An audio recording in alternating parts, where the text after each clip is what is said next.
Welcome back. Restored conditioning. I thought I would talk a little bit about a potentially new way to use a treadmill for cardio if you have knee issues, if running just bothers you, or you're just straight up bored of the cardio that you're already doing.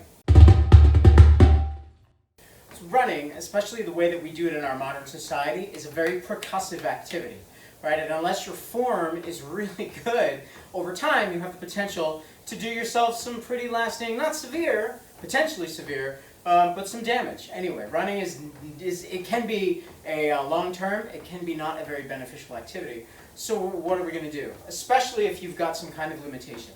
One of the most frustrating challenges to any kind of health or wellness routine is a mechanical limitation, right? No matter how hard the body or the mind is willing and the spirit wants to, sometimes if the body just can't, it can be very frustrating. So what do we do? If walking is not working for you? Well, there's cycling, right? You can spin, and if you like spinning and it works for you, that's great. I am personally not a fan, even though it's an amazing cardiovascular workout, for a couple of reasons.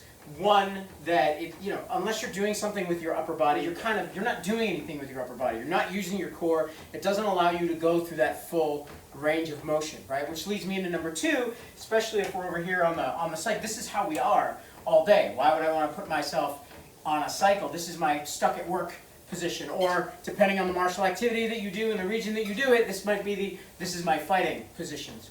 Why? This is bad. We spend so much time trying to get out of here. Let's not put ourselves in that place while we're doing cardio. Those are my opinions. Take them or leave them. Hopefully you're going to take them.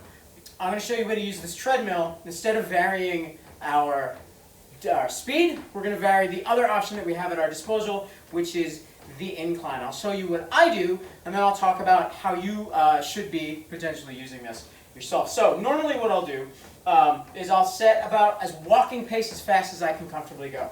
And that might be anywhere between 3.5 to 3.9, and I'll set the incline at a challenging pace. So for me that might be between 12 and 15, depending how I'm feeling that day or what my goals are on that day. So after I've warmed up for about a minute at least, I will set those parameters and begin. Okay, so while you're doing this, as always, make sure you've got a nice tall posture. You're using that 20% engagement in your core. This is your second spine, your core. You probably can't see my lower legs right now, but really in this position, since I'm not running, I can focus on that good posture. I can think about where my legs are. How are my feet falling? If I know that I have an issue, let's say I know that I turn my feet in. I know that I'm pronate a bit, right? I can try and mitigate that. I have enough time to think about what I'm doing to adjust my posture. And here we go. I'm going to walk on.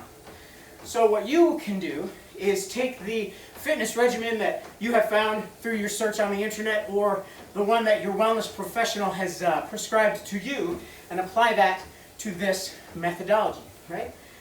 Walk on. So one of the other things you can also do, since you're playing with your posture, you're playing with how you're moving, you're careful how you move yourself, try and pretend that you're stepping over small sticks on the ground. So instead of just dragging your feet like you normally do, or might not that you do this, but lifting up your feet, stepping over those stones. Again, nice, good posture, moving your legs through the full range of their motion. As you walk, check in with the stretching of your hip flexors. If your hip flexors are tight, take the time to stretch them out as you walk and make sure that you are moving through the full length of your stride. If you happen to get tired, please resist the urge to hang on to something or support yourself.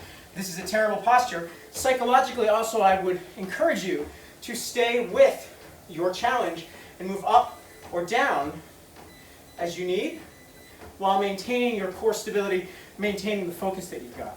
Speaking of focus, one of the cool things about this activity is that I find that I can listen to a podcast or I can listen to an audiobook. Since I'm not jarring myself, it's easier to do that. I've also got an internet radio station that with a little bit of spanking will play beats right at that 3.9 pace for me, so that even if my body doesn't want to, I can sync to the music. Or if you're the kind of person who really likes esoteric challenges, try doing this whole thing while listening to a guided meditation. Namaste, motherfucker.